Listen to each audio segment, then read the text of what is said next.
चला तर मग आता आपण चरक सूत्रस्थान अध्याय 1 दीर्घजीवितीय अध्याय याबद्दल बघूया. दीर्घजीवितीय अध्याय म्हणजे सर्वात आधी आपल्याला चरक संहिताची रचना कशी झाली याबद्दल बघायचं आहे.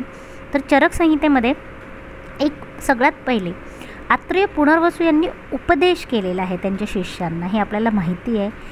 त्यांची 6 शिष्य होती, त्यांनी 6 शिष्यांना उपदेश केला होता. तर आचार्य पुनर्वसू हे उपदेष्टा आहेत. त्यानंतर अग्निवेशांनी हा तंत्र लिहिला आहे, म्हणजे तंत्रकर्ता कोण आहे तर अग्निवेश आहे. त्यानंतर प्रतिसंस्करण कोणी केलेलं तर चरकांनी केलं. अग्निवेश कृते तंत्रे चरक प्रतिसंस्कृते. अग्निवेशांनी तंत्र लिहिलं आहे, म्हणजे तंत्रकर्ता कोण आहे तर अग्निवेश आहे आणि प्रतिसंस्कर्ता हे चरक आहे. त्यानंतर संपूरक म्हणजे ज्यांनी हे पूर्ण कंप्लीट केलेला हा ग्रंथ तर दृढबल, कारण दृढबलांनी 41 अध्याय यामध्ये नंतर जोडलेली आहेत. त्यापैकी चिकित्सा स्थानामध्ये 17 आणि कल्प आणि सिद्धिस्थान पूर्ण 12 आणि 12 24 ते आणि हे 17 असे एकूण 41 अध्याय दृढबलांनी चरक संहितेमध्ये जोडले आहेत. त्यानंतर सूत्रस्थानाची रचना, कारण आपल्याला माहिती आहे स्थानं कुठली आहेत ते आपण डिटेलमध्ये नंतर बघूयाच. पण सगळ्यात पहिलं स्थान कुठलं आहे तर सूत्रस्थान. सूत्रस्थानाची रचना कशी केलेली तर सूत्रस्थानामध्ये जितके पण अध्याय लिहिलेले आहेत ते त्यांनी एक ते 4 असा 4 अध्यायांचा ग्रुप करून त्याला भेषज चतुष्क असं म्हटलेलं आहे. तर असे टोटल 7 अध्याय, 7 चतुष्कामध्ये सूत्रस्थान लिहिलेलं आहे. तर सूत्रस्थानाची रचना ही सप्तचतुष्कमध्ये केलेली आहे. म्हणजे याची ट्रिक आहे नावं लक्षात ठेवण्यासाठी.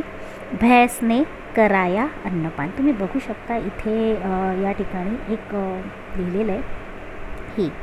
हे जे दिसतंय ना हे भैंसने कराया अन्नपान, म्हणजे कसं की आपल्याला नावं लक्षात ठेवायची आहे, त्यामुळे आपल्याला हे कठीण जाईल. परीक्षेमध्ये आठवताना वेळ कमी असतो, त्यामुळे आपल्याला पटापट आठवावं की म्हणजे असं विचारतात की 16वा अध्याय हा कुठल्या चतुष्कामध्ये आहे, 21वा अध्याय कुठल्या चतुष्कामध्ये वर्णन केलेलं आहे.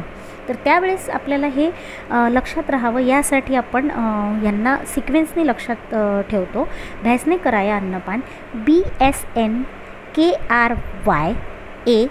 आणि शेवटचे जे 2 अध्याय 29 आणि 30 त्यांना संग्रहणीय अध्याय म्हटलेलं आहे. तर पहिलं भेषज चतुष्क, भेषज चतुष्कामध्ये 1 ते 4 अध्याय सांगितलेले आहेत. त्यानंतर स्वस्थ चतुष्क, त्याच्यामध्ये 5 ते 8 अध्याय सांगितलेले आहेत. निर्देश चतुष्क यामध्ये त्यांनी 9 ते 12 अध्याय सांगितलेले आहेत. त्यानंतर कल्पना चतुष्कमध्ये 13 ते 16 अध्याय सांगितलेले आहेत. त्यानंतर रोग चतुष्क यामध्ये 17, 18, 19 आणि 20 पर्यंतचे अध्याय सांगितलेले आहेत. योजना चतुष्कामध्ये 21 ते 24 अध्यायांचं वर्णन केलेलं आहे. आणि त्यानंतर अन्नपान चतुष्कामध्ये त्यांनी 25 ते 28 असं आणि शेवटचे 2 उरलेत ते म्हणजे 29 आणि 30 त्यांना संग्रहणीय अध्याय असं म्हटलेलं आहे.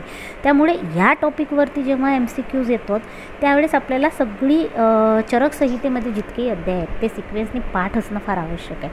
पण ते आपल्याला स्पेशली असं एफर्ट देऊन पाठ करायची काहीही गरज नाही आहे, कारण की आपण काय करणार आहोत आपल्याला सरळ सिक्वेन्सने जायचं. जसं आज दीर्घजीवितीय अध्याय बघितला, आता उद्या जेव्हा मी नेक्स्ट चॅप्टर शिकवेल तेव्हा त्याचं अध्यायाचं नाव मी तुम्हाला सांगेलच. तर आपण असं करत आपले ऑटोमॅटिक सगळे अध्यायांची नावं पाठ होणारच आहे. त्यामुळे 17वा कुठला, 18वा कुठल्या चतुष्कामध्ये येतो तर ते आपण ह्या ट्रिकने सॉल्व करू शकतो. त्यानंतर कुलपरिषद, म्हणजे टोटल किती परिषद चरक संहितेमध्ये सांगितलेले आहेत तर चरक संहितेमध्ये टोटल 7 परिषद सांगितलेले आहेत. संभाषा परिषद ज्या 7 आहेत, म्हणजे 7 बैठका त्यांनी काही टॉपिक्सवरती विचार विनिमय करून सगळ्या आत्रेयांनी आणि त्याच्यानंतर तो अध्यायामध्ये ते आलेला आहे.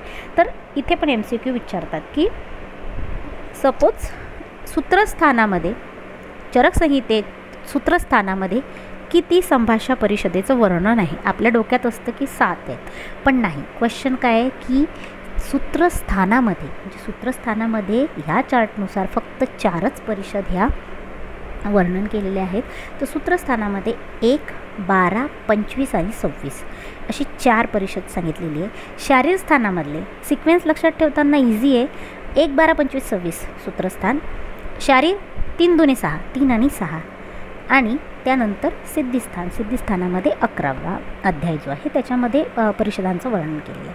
अध्यायांची नावं ऑटोमॅटिक पाठ होणार आहे, त्यामुळे आपल्याला पाठ करायची काही गरज नाही. हा चार्ट आपला सूत्रस्थान कंप्लीट झाल्यावरती आपल्याला तसाच लक्षात राहील. आता पहिला अध्याय कुठला आहे? दीर्घजीवितीय. आणि आपल्याला सगळ्यांना माहिती आहे की आयुर्वेदावतरणावरती ही परिषद झाली होती. तर हे जे विषय, हा जो चार्टमध्ये पुढचा टॉपिक दिलेला आहे विषय, तर हे विषय म्हणजे कुठल्या विषयावरती ती परिषद होती. तर पहिल्या अध्यायामध्ये आयुर्वेदावतरण हे त्यांनी या विषयावरती ती परिषद होती. अशा पद्धतीने एक अध्यायामध्ये कुठल्या आलेले आहेत तो हा चार्ट आहे. तर हे आपण डिटेलमध्ये स्टेप बाय स्टेप जेव्हा अध्याय बघू तेव्हा बघूच. सध्या आपण पुढचं बघूया की आपल्याला माहिती आहे अथातो दीर्घजीविती अध्याय असं वर्णन केलेलं आहे. अथ म्हणजे लौकिक ग्रंथाची जी सुरुवात होती ती अथ या शब्दाने होते आणि जे वैदिक ग्रंथ आहे, वेद ज्याला म्हणतो आपण, ते ओंकाराने सुरुवात करतो. कारण की आपण कुठल्याही कार्याला जेव्हा प्रारंभ करतो तेव्हा श्री गणेशाय नमः किंवा ओम असं लिहितो. तर त्यामुळे त्यांनी ग्रंथामध्ये अथ मंगलवाचक शब्द म्हणून याला वापरलेला आहे. अथातो दीर्घजीवितीय अध्याय व्याख्यात सामहा. यामध्ये टोटल किती पद आहेत? तर 8 पदं आहेत. म्हणजे याला जर आपण संधी विग्रह केला, अथ दीर्घ जीवित अध्याय वि आ ख्या स्यामहा, असे टोटल 8 पदं वर्णन केलेली आहेत. तर अशा पद्धतीने आपल्याला सूत्रस्थानाच्या पहिल्या अध्यायामध्ये अथातो दीर्घजीवितीमध्ये सगळ्यात पहिला वर्ड मिळाला आहे आपल्याला अथ, आणि लौकिक ग्रंथ आहे हा, म्हणून त्याची सुरुवात अथ या शब्दाने झालेली आहे. तर अशा पद्धतीने थोडं एक्सप्लेन करण्याचा प्रयत्न केला आहे. त्यानंतर नेक्स्ट आपण नंतर बघूया. Thank you so much.